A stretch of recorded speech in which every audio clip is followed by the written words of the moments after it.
Hi friends, welcome to the exam hub. कहते हैं आप सब, उम्मीद है स्वस्थ होंगे, मस्त होंगे और आप सबकी पढ़ाई लिखाई का कार्य बेहतरीन तरीके से चल रहा होगा। जैसा कि आप सभी को ज्ञात है कि आज 12 जुलाई है और हम करंट अफेयर्स की क्लास पर चर्चा करते हैं। मतलब जो दैनिक समसामयिकी होती है उस पर चर्चा करते हैं। पिछले दिन यानी कि 11 जुलाई को मैं आपको कोई भी क्लास प्रोवाइड नहीं कर पाया, जिसके लिए मैं माफ़ी चाहता हूं, क्योंकि थोड़ी सी स्वास्थ्य की समस्याएं हैं। साथ ही साथ आपको यह भी जानकारी देनी है कि मैं भी एक स्टूडेंट हूं, इसलिए थोड़ा सा मैनेज करना पड़ता है। खैर, चलिए बिना किसी देरी किए हम चलते हैं अपने पहले प्रश्न की ओर। तो हमारा जो पहला प्रश्न है वो है कि प्रतिवर्ष विश्व जनसंख्या दिवस किस तिथि को मनाया जाता है। तो इसका सही जवाब क्या होगा? 11 जुलाई। देखिए, बढ़ती वैश्विक जनसंख्या, परिवार नियोजन, लैंगिक समानता और मानवाधिकारों से जुड़ी चुनौतियों के प्रति जागरूकता बढ़ाने के लिए हर साल 11 जुलाई को विश्व जनसंख्या दिवस मनाया जाता है।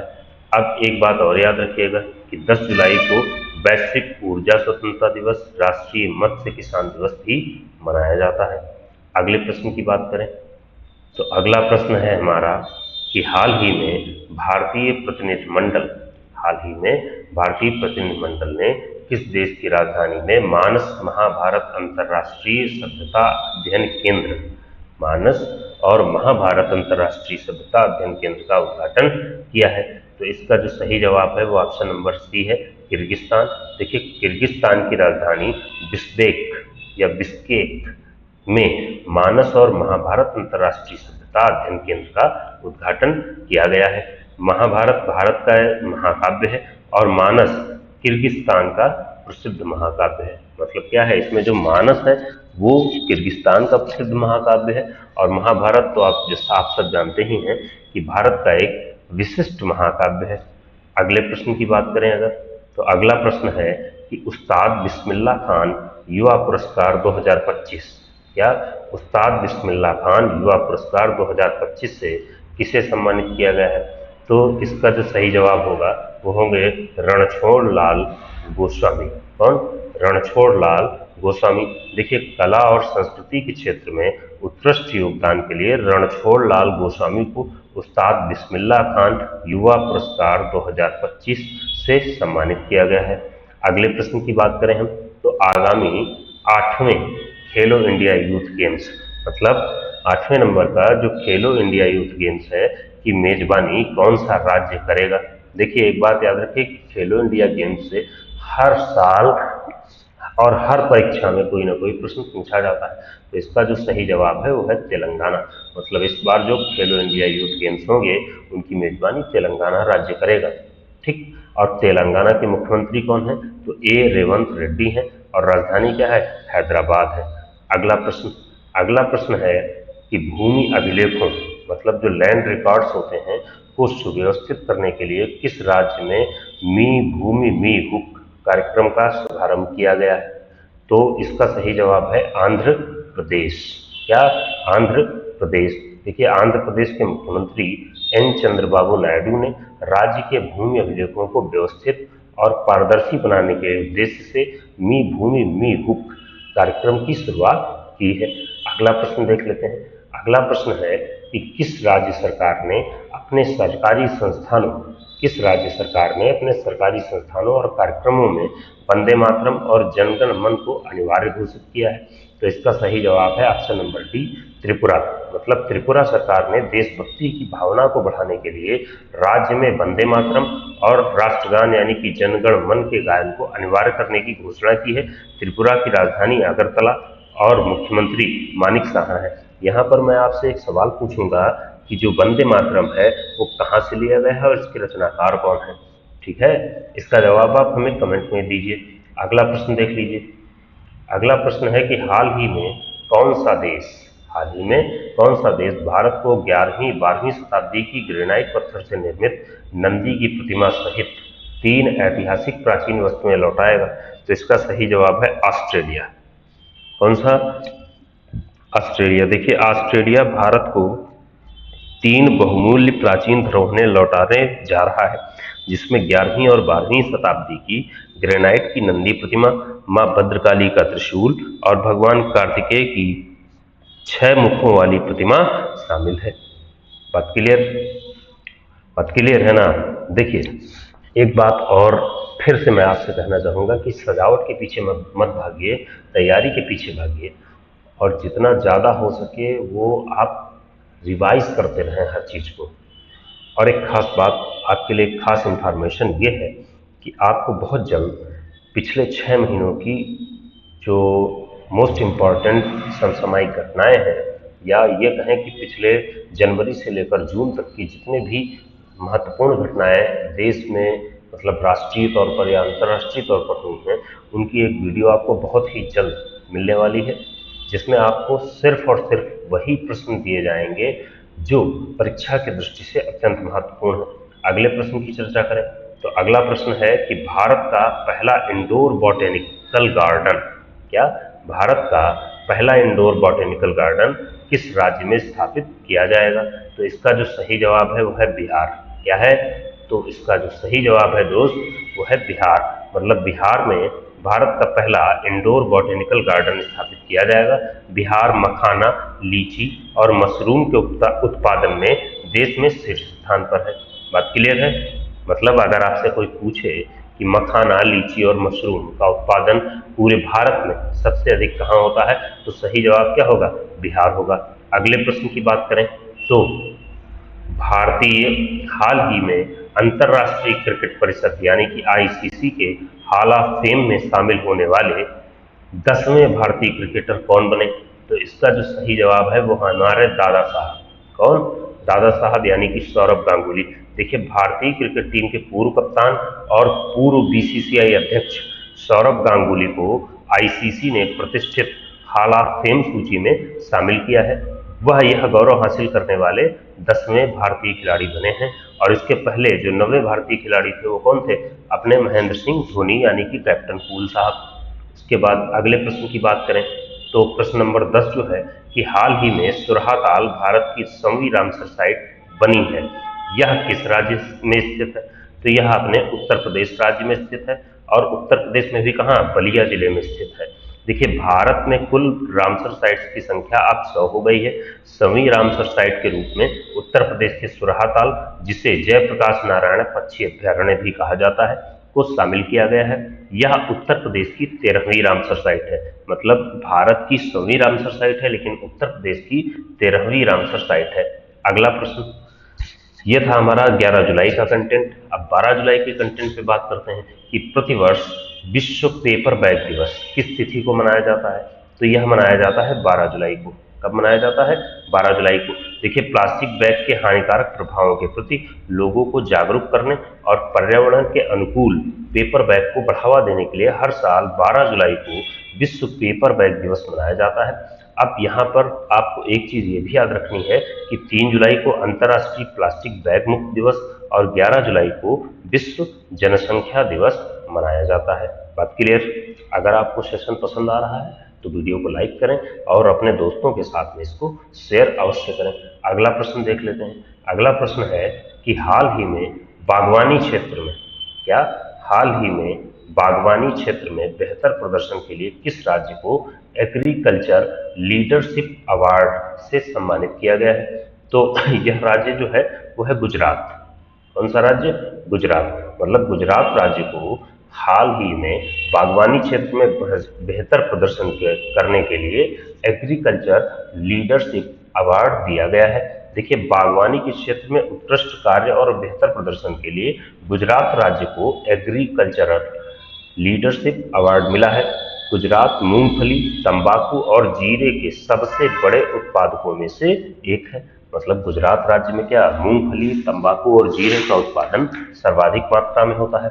अगले प्रश्न की बात करें हम, अगर क्या अगले प्रश्न की अगर हम बात करें तो अगला प्रश्न है हमारा कि विभिन्न राज्यों में समान नागरिक संहिता मतलब यूसीसी का ड्राफ्ट तैयार करने के लिए गठित उच्च स्तरीय समिति का अध्यक्ष किसे नियुक्त किया गया है? तो ऑप्शन है जस्टिस रंजना प्रकाश देसाई। किसको?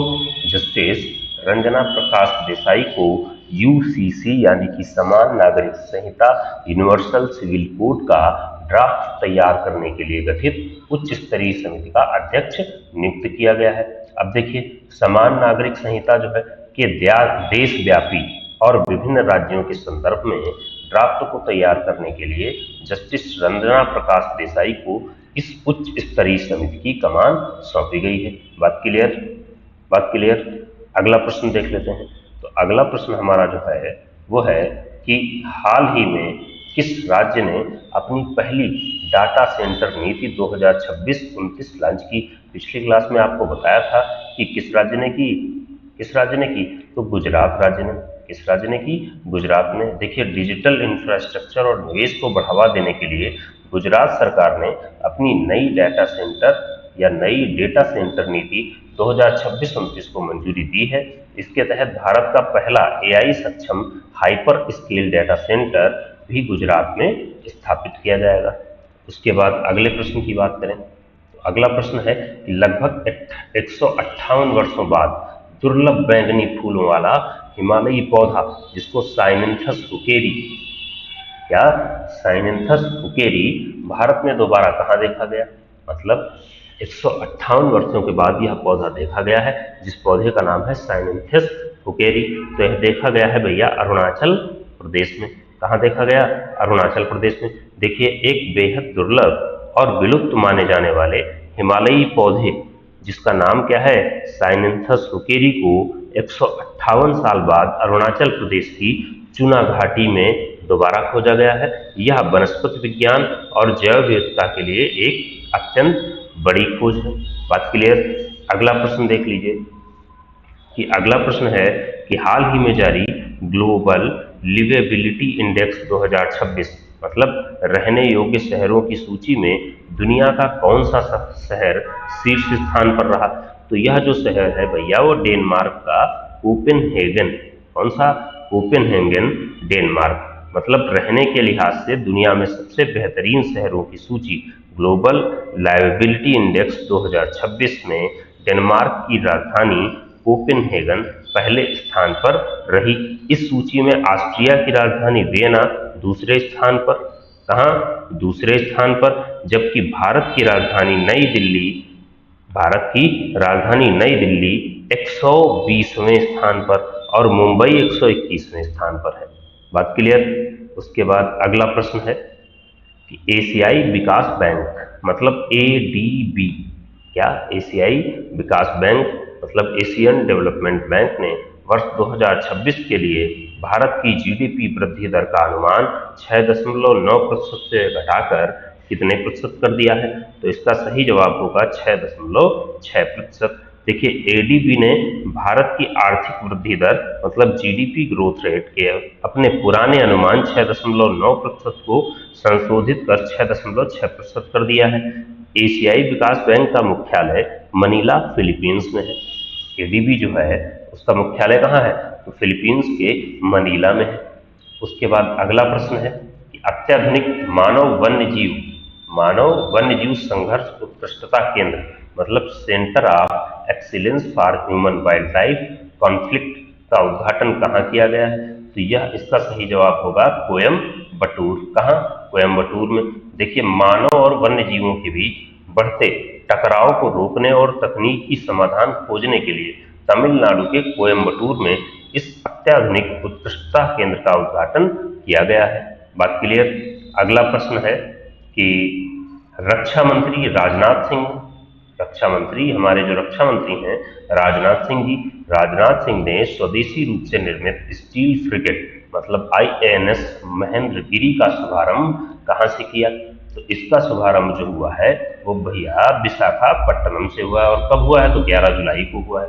देखिए, भारतीय नौसेना की ताकत बढ़ाने के लिए स्वदेशी तकनीक से बने गाइडेड मिसाइल स्टील फ्रिगेट युद्धपोत जिसका नाम क्या है? आईएनएस महेंद्रगिरी का आधिकारिक शुभारंभ विशाखापट्टनम से किया गया। और ये भी आप नोट कर लीजिए कि इसका शुभारंभ 11 जुलाई को किया गया है।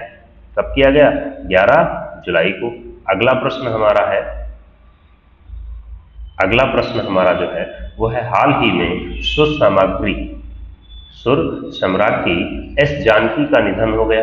उन्हें किस उपनाम से जाना जाता है? तो इनको दक्षिण की कोकिला कहा जाता है। देखिए, स्वर कोकिला किसको कहते हैं?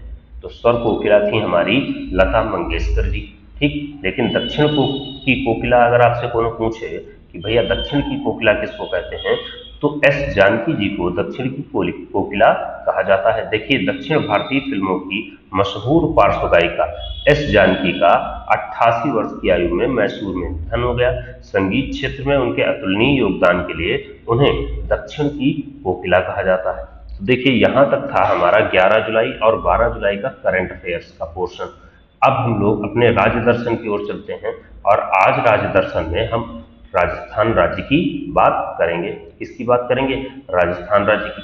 तो देखिए, स्थापना की बात करें अगर हम, तो 30 मार्च 1949 कब हुई थी?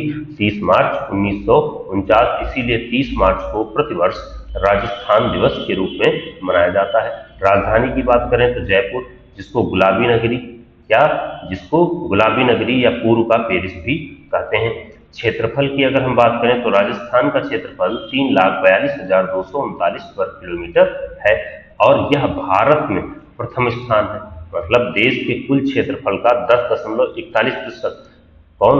राजस्थान राज्य घेरता है, ठीक। अगला पॉइंट है कि जनसंख्या की दृष्टि से अगर देखें तो भारत में इसका 7वां स्थान है, देश की कुल आबादी का लगभग 5.66%।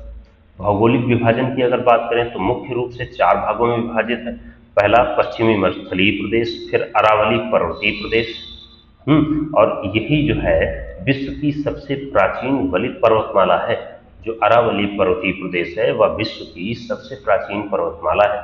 फिर पूर्वी मैदान और दक्षिणी पूर्वी खड़ौती का पठार, इन 4 भागों में राजस्थान को भौगोलिक रूप से डिवाइड किया जाता है। फिर सीमाओं की अगर बात करें तो यह राज्य 5 राज्यों और एक देश के साथ सीमा साझा करता है, और वह देश कौन सा है? तो वह देश है पाकिस्तान। अब देखिए, अंतर्राष्ट्रीय सीमा अगर देखें तो पाकिस्तान के साथ 1070 किलोमीटर की सीमा जो है वो राजस्थान राज्य साझा करता है, जिसको रेड क्लिफ रेखा भी कहते हैं। मतलब राजस्थान और पाकिस्तान के बीच में जो रेखा है उसको रेड क्लिफ रेखा कहा जाता है। अब अंतर्राज्यीय सीमा की अगर बात करें तो उत्तर में पंजाब, क्या उत्तर में पंजाब, उत्तर पूर्व में हरियाणा, पूर्व में उत्तर प्रदेश, दक्षिण पूर्व में मध्य प्रदेश, और मध्य प्रदेश राज्य से राजस्थान राज्य की सर्वाधिक सीमा है। फिर दक्षिण पश्चिम में क्या है? गुजरात है। अगला पॉइंट देख लेते हैं कि प्रमुख नदियों की अगर हम बात करें, राजस्थान राज्य की प्रमुख नदियों की अगर बात करें तो सबसे पहले चंबल, जिसको राजस्थान की बारहमासी नदी कहते हैं। बनास, पूर्णतः राजस्थान में बहने वाली सबसे लंबी नदी, मतलब जो बनास नदी है वो राजस्थान में बहने वाली, पूर्ण रूप से राजस्थान में बहने वाली सबसे लंबी नदी। फिर लूणी नदी आती है जो मरुस्थल की गंगा कही जाती है। फिर माही नदी आती है, और ये भी इंपॉर्टेंट है क्योंकि यह नदी कर्क रेखा को 2 बार काटती है। क्या करती है? 2 बार काटती है। फिर उसके बाद घग्गर नदी आती है जिसको मृत नदी भी कहते हैं। बात क्लियर? अब प्रशासनिक ढांचे की अगर हम बात करें तो राजस्थान में प्रशासनिक विकेंद्रीकरण के बाद वर्तमान में कुल 50 जिले हैं और 10 संभाग या डिवीजन हैं। कितने? 50 जिले हैं और 10 डिवीजन हैं। सर्वोच्च बिंदु की अगर बात करें तो गुरु शिखर 1722 मीटर, सिरोही जिले में स्थित अरावली श्रेणी की सबसे ऊंची चोटी, क्या? गुरु शिखर। और कर्नल टॉट ने इसे संतों का शिखर कहा था। जो कर्नल टॉट साहब थे उन्होंने इसे संतों का शिखर कहा था। फिर राजकीय प्रतीकों की अगर बात करें तो राजकीय पशु जो है वो है चिंकारा, जो एक वन्य जीव श्रेणी में आता है, और ऊंट पशुधन श्रेणी के तहत। मतलब राजकीय पशु जो है, अगर वन्य जीव श्रेणी में आपसे राजस्थान राज्य का राजकीय पशु पूछा जाए तो वह है चिंकारा, लेकिन अगर पशुधन श्रेणी में पूछा जाए तो वो है ऊंट, जिसको यह दर्जा 2014 में दिया गया। फिर राजकीय पक्षी की बात करें तो गोडावट, मतलब ग्रेट इंडियन बस्टर्ड, जिसको मर उद्यान में विशेष रूप से पाया जाता है। फिर राजकीय वृक्ष खेजड़ी, थार का कल्प वृक्ष कहते हैं इसको। अगर वैज्ञानिक नाम की बात करें तो प्रोसोपिस सिनेरेरिया, क्या? Prosopis cineraria. और खेजड़ी से आपकी परीक्षा में सवाल, यानी कि सुपर टेट हो या सी टेट हो या यूपी टेट हो, खेजड़ी से आपके परीक्षा में सवाल आता ही आता है। बात क्लियर? अगला प्रश्न देख लेते हैं, मतलब अगला पॉइंट देख लेते हैं। अगला पॉइंट है कि राजकीय पुष्प क्या है? तो रोहिणा का फूल, इसको मरुशोभा कहते हैं। फिर राजकीय खेल की अगर बात करें तो बास्केटबॉल है, जो 1948 में यहाँ का राजकीय खेल घोषित किया गया था। राजकीय नृत्य और गीत की बात करें तो घूमर राज्यों के नृत्यों की आत्मा कही जाता है। घूमर को क्या राज्यों के नृत्यों की आत्मा कहा जाता है। फिर केसरिया बालम आओ नी पधारो मारे देश, ये यहाँ का राजकीय गीत है। सांस्कृतिक और धार्मिक स्थलों की अगर हम बात करें तो जयपुर के ऐतिहासिक स्मारक देखिए, जंतर मंतर यूनेस्को विश्व धरोहर में सम्मिलित है। हवा महल, आमेर का किला, तो और परकोटा शहर, यह परकोटा शहर भी यूनेस्को वर्ल्ड हेरिटेज सिटी है। परकोटा शहर क्या है? यूनेस्को की वर्ल्ड हेरिटेज सिटी के अंतर्गत आता है। राजस्थान के पहाड़ी किलों की अगर बात करें तो चित्तौड़गढ़, कुंभलगढ़, और कुंभलगढ़ जो है वो विश्व की दूसरी सबसे लंबी दीवार, मतलब पहली लंबी दीवार क्या है? चाइना की दीवार। उसके बाद कुंभलगढ़ जो है वहाँ विश्व की सबसे लंबी दूसरी दीवार है। फिर रणथंभौर, जैसलमेर जिसको सोनार किला कहते हैं, गागरोन और आमेर के किलों को संयुक्त रूप से यूनेस्को विश्व धरोहर में शामिल किया गया है। बात क्लियर? फिर अगर हम राजस्थान के अगले शहर यानी कि पुष्कर की बात करें या अजमेर की बात करें तो विश्व का प्रसिद्ध ब्रह्मा मंदिर, पवित्र पुष्कर झील और कार्तिक पूर्णिमा को लगने वाला अंतर्राष्ट्रीय ऊंट मेला, इसके लिए कौन प्रसिद्ध है? तो पुष्कर प्रसिद्ध है। अब ख्वाजा मोइनुद्दीन चिश्ती की दरगाह की अगर बात करें तो अजमेर जो शहर है, अजमेर में स्थित सूफी संत की प्रसिद्ध दरगाह है, जिसे गरीब नवाज भी कहा जाता है। माउंट आबू की बात करें तो दिलवाड़ा के जैन मंदिर, जो अभी अद्भुत संगमरमर नक्काशी के लिए जग प्रसिद्ध है, और नक्की झील के लिए प्रसिद्ध है। काहे के लिए? नक्की झील के लिए प्रसिद्ध है। कौन सा शहर? माउंट आबू।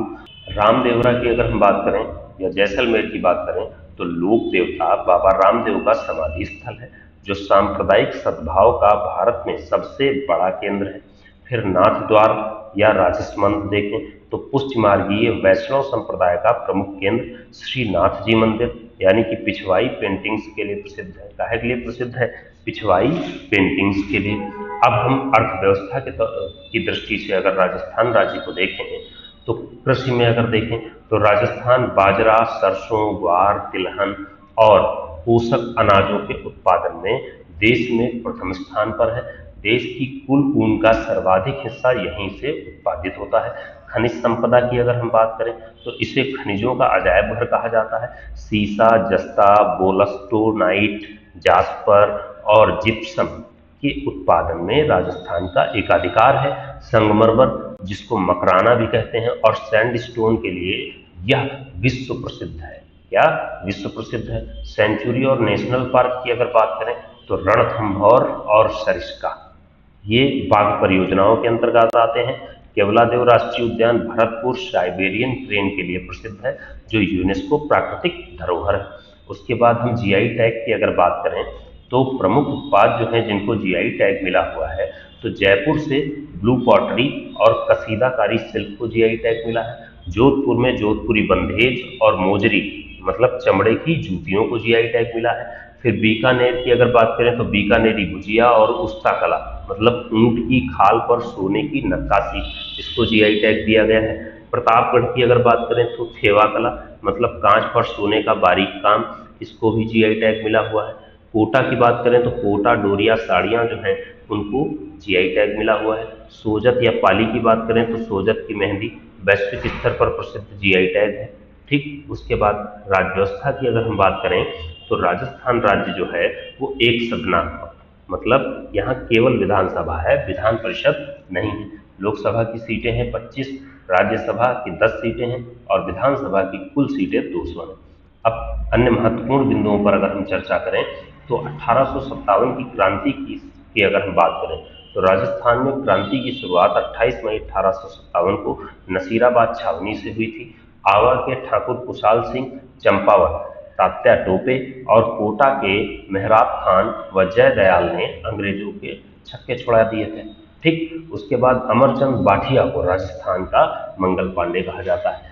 ये आपके लिए इम्पॉर्टेंट है कि राजस्थान का मंगल पांडे किसे कहा जाता है, तो अमरचंद बाठिया को।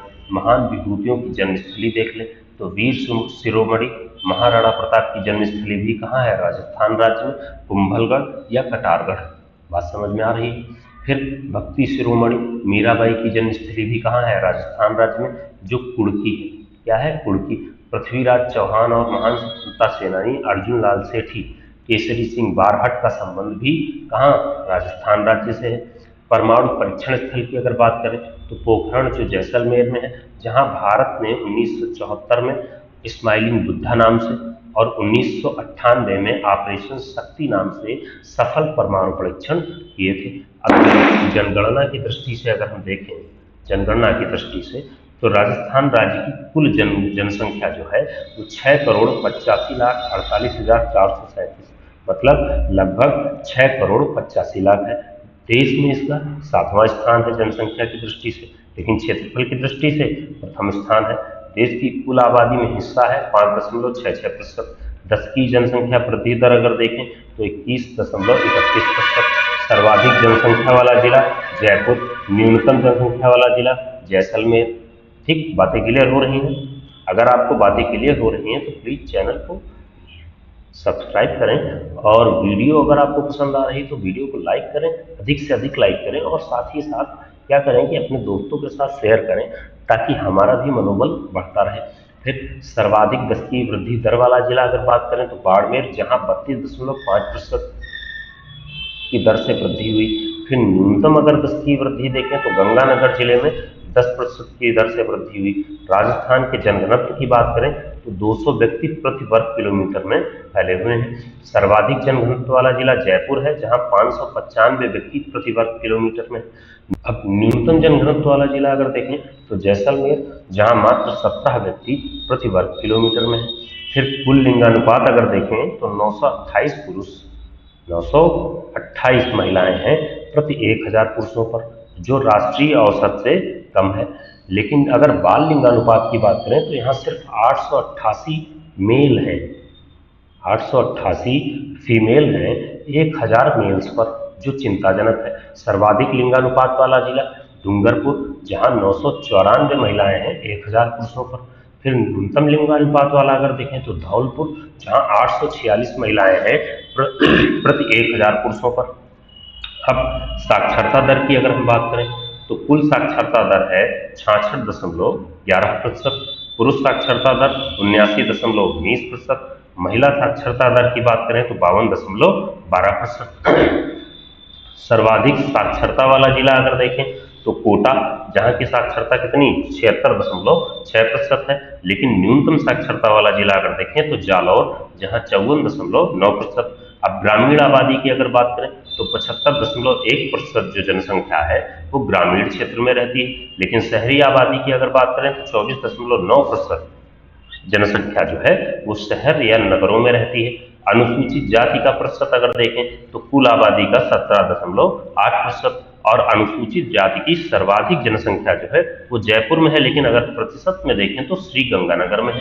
अनुसूचित जनजाति का प्रतिशत अगर देखें तो कुल आबादी का 13.5%, मतलब सर्वाधिक।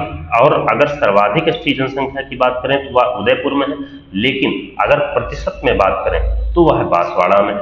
अब राजस्थान की प्रमुख जनजातियां जो है उनमें मीणा और भील सम्मिलित है। बातें क्लियर है? देखिए, यहाँ तक आज का हमारा जो सेशन था वो यहीं पर समाप्त हो रहा है। हमने 11 जुलाई और 12 जुलाई दोनों के करंट अफेयर्स देख लिए हैं।